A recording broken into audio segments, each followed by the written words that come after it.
Welcome back to the 7997 podcast. We are your hosts, Chris and Jackie. I didn't mean to be drinking tea in the intro. Hi, everybody. I mean, we're down to earth. It's folksy. It's okay. It's all good. Well, then. And as always, pinkies we're up. just trying to get closer to each other and closer to you. And in that vein, this week we're talking about, I guess, sort of some of our experiences as well as some of the things that we did a little bit of research on and learned about, because we don't know everything about everything, although we might want to sound like we do sometimes. The differences between indigenous folks in the U.S. versus indigenous folks in Mexico. Because essentially they're all sort of interconnected. They're all sort of the same people. Before the borders were there, they had some connection between them. But I think the experiences between the two were probably similar between U.S. and Mexico historically. But I think U.S. was a little bit more bloodthirsty when it came to Native Americans. No. You don't say? No. On that note, I think one of the first things you may notice here, as opposed to back in the U.S., it is very difficult to find a Native American in the U.S. Unless you're near a reservation somewhere, if you're in, Oklahoma, South Dakota. Like I grew up in Maryland, and I was fortunate that we did have one Native American family there. But that's the only one I've ever known or ever seen in my 45 years of living. Other than, we were in an airport somewhere recently. Saw one. I think we were in Mexico at the airport. But be clear, we are 45 years old, and we can count on one hand how many times we've seen an indigenous person in the States. Whereas here, I think everywhere you can see it in the face of the people all the time. What you consider to look like Mexican, they're indigenous. Right. So, some of our friends have sort of the term white-sican versus Mexican, which is, Mexicans with more of the European... the Spaniards, right? The Spaniards kind of coming over and all kinds of other European genetics. Whereas there's still a lot of the population that just has sort of that pure indigenous, Aztec, Mayan, Yucatan Peninsula blood, basically. So, I think I've heard somebody say, if you see them, under 5 feet, with dark brown skin, they're probably indigenous at the end of the day.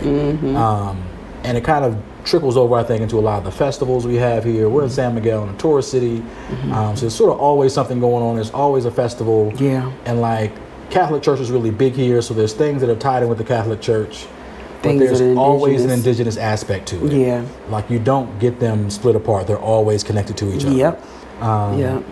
So it becomes really apparent when you're here that the treatment is a little different between the two countries. They aren't sort of shunned and put into a corner. They aren't herded off to reservations. They aren't, killed in a multitude of ways. The colonizers they're definitely different.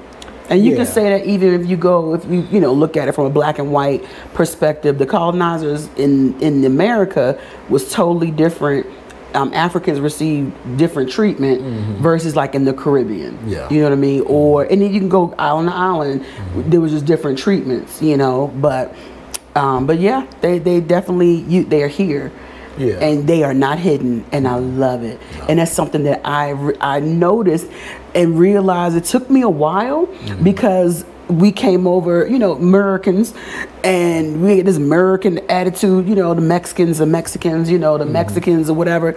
And then I just started we started going to the festivals, or maybe we'll see the, online posts and things like that. And it's like, wait a minute, they aren't Mexicans.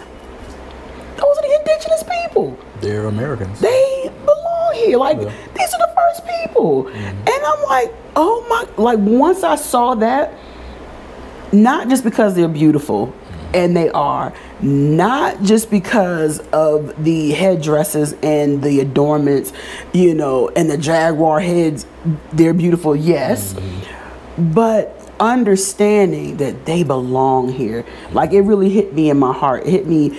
I really had to process that. Oh my God, they don't need to go across a border.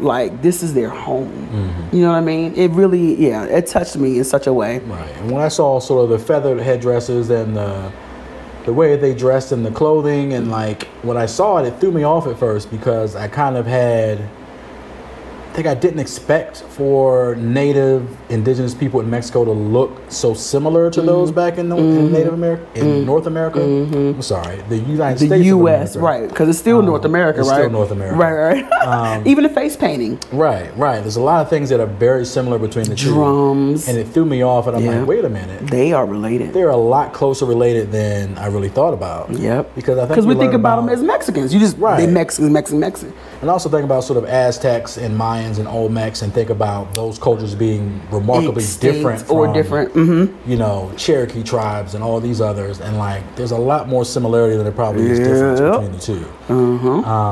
And there's probably a lot more similarity in the way they were treated than there is difference between the two as well, by history, in their particular countries. So today I'm going to read some facts off my phone because I don't want to mess these things up, and I don't know all these things. I'm looking up things and learning like everyone else. Yeah. So if we kind of look at the history of Native Americans in the U.S., you know, at least 6 presidents supported legislation that diminished, if not eliminated, tribal control over their own land, denied them health care. There was the Indian Removal Act of 1830, which initiated a removal of tribes from a lot of regions from west of the Mississippi. There are tons of military battles against the U.S. that you know, that natives really didn't win, and they were forced even deeper into poverty. In the 70s and 80s, they were allowed access to the casino and gaming industries. Some thrive, you know, can see a lot of tribes kind of thrived in that area, and some, you know, still didn't. Thanks for the casinos, Uncle Sam. Yeah. And even now, like, I didn't even realize the Connecticut Sun WNBA team is owned by a native tribe. And that was something I never even realized. Watched basketball for years and seen the Connecticut Sun for years until I saw that the word on their uniform they put sometimes Kisusk, which Kisusk means sun in the Mohegan language. So then I could run down this rabbit hole of like, oh, wait a minute, this tribe actually owns a professional WNBA team. That's cool. I believe they also own casinos and that kind of, you know, able to thrive and flip that money into, you know, something bigger. They hold on to that money. But obviously not every tribe has that, you know, luxury of being able to have a successful casino and, you know, be able to support themselves in that way. A lot of them are suffering. Currently 1 in 3 Native Americans live in poverty, median income of $23,000. Unemployment for Native Americans was 11.1%, which is well above the national average. Of course, COVID hit them pretty hard as well. Absolutely. Poverty, crowded living conditions, you know, a closed off space within the reservations, of course, took out a ton of people. Alcoholism. They get hit with a lot of things. All of it, right? Their life expectancy is 5 years shorter than the average person in the U.S. A lot of mental illness, drug use, food insecurity, and suicide as well. And they weren't even granted citizenship in this country until 1924, which should have been the other way around because this is their country. For the record. They should have been granted somebody else citizenship. Right. So then when you kind of come across the border down to Mexico, you see, you know, there's a large and diverse indigenous population here, primarily concentrated in the southern and south central regions, but they're kind of all over the place. The Constitution in 1992 did recognize them as being, you know, part of the country, pluricultural country in Mexico. But of course, they still face discrimination, marginalization as they do here. They've been decimated by colonialism, disease, exploitation. The government does have some efforts to integrate them into society, but a lot of those policies have kind of devalued their language and culture. So thinking about anyone you try to assimilate into the culture, a lot of times you don't allow them to bring themselves when they have to fit into whatever. They have to assimilate the other way, right? They've got to lose whatever they have that makes them special in order to fit into whatever you're trying to do. There was also an uprising in 1994 that brought a whole lot of attention to their plight. And they had some San Andreas Accords were supposed to help them, but they were never fully implemented. So as in America, made some promises to them. Those promises were never upheld. Seems to be an ongoing theme when you're talking about dealing with indigenous people. Why is it so hard to get that right?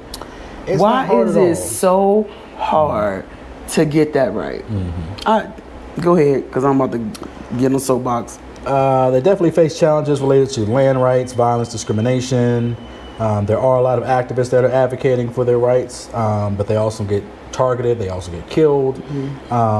They also experience inadequate access to justice, language barriers, violations.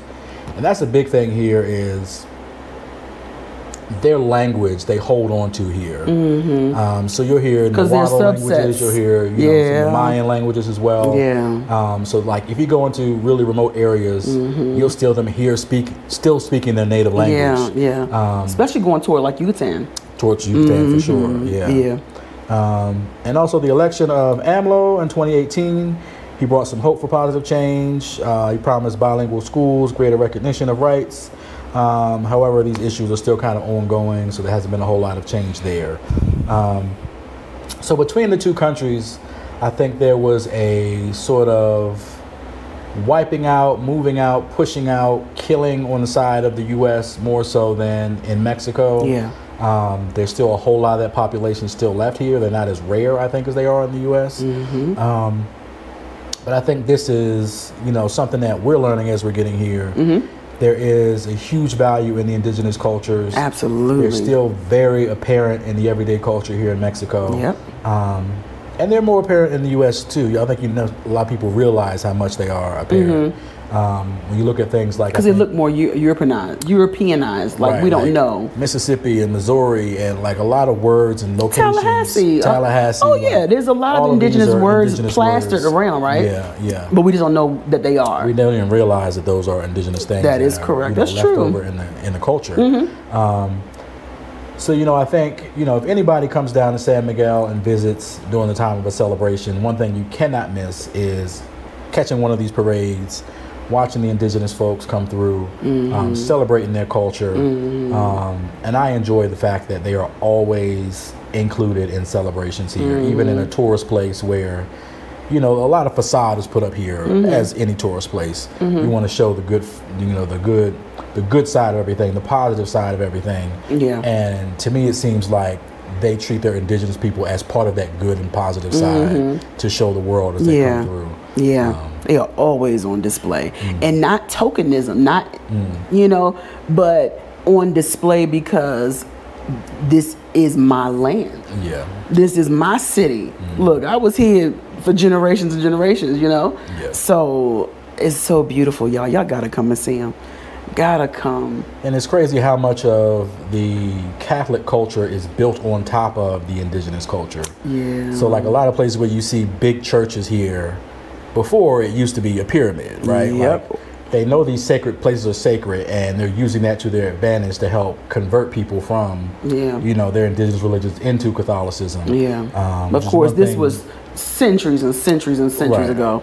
But they never got torn down. It never got torn down, and a lot of their indigenous religions are sort of hidden within the Catholic culture as well. So a lot of those saints that they kind of celebrate have double duty. They kind of a meaning for the Catholic religion, but as well as a meaning for the indigenous for the indigenous people. Which is really interesting. Of like the spirit and the culture is something that they hid in plain sight. So it was never lost. It was always there. Okay, you're worshiping Saint Anthony today, but for us it actually means something else. We kind of have something connected to that. So, it's one of those things where I think you can see the strength of a people who understood that maybe the battle was lost, maybe they had to, assimilate into this culture to preserve their lives at the end of the day. But we're not going to lose our culture. We're going to keep it with us one way we're going to hold on to as much as we can. And it is beautiful. Oh, that's so beautiful. So beautiful. So we hope you guys enjoyed our little discussion about sort of the differences between indigenous folks, between U.S. and Mexico. Hope for those who are really interested in seeing some more indigenous culture, if you don't really get that very much in the U.S. where you are, take a trip to Mexico. You'll probably see a little bit more of it. Absolutely. See a lot more of it, babe. And then even if you can't get here, maybe if you look on, Google search, how close are you to the nearest reservation, right? Because Cherokee Nation, there's, Blackfoot, all these, they're different places, reservations around the world, and maybe they will allow you to come and partake in something, so, and because they have community events too, and festivals, so maybe you can actually go and soak up some of their culture too. So as always, we ask you guys to like, comment, and subscribe. buy us a coffee, watch another video, share, all those things. And if you had something to add, let us know in the comments. Yeah. Always. Totally. Please leave us a comment, guys. And we appreciate you all for leaving comments too. We really, really do. Absolutely. The feedback is amazing. Yeah. Sure. Yes. Cuídate. Arius Garce. Take care and take a chance. And if you do have a chance, watch the video we just posted last week about the rainy season here and the magic. And it actually touches a little bit on indigenous culture as well, with some of the festivals they have to help bring in the rain and hope for and pray for a good rainy season. Check it out. Check it out. So we'll see you guys next week. Peace, y'all. This is the 7997 Podcast, your home for raw and honest conversation, featuring Chris and Jackie, with new episodes every Sunday, wherever you get your podcasts.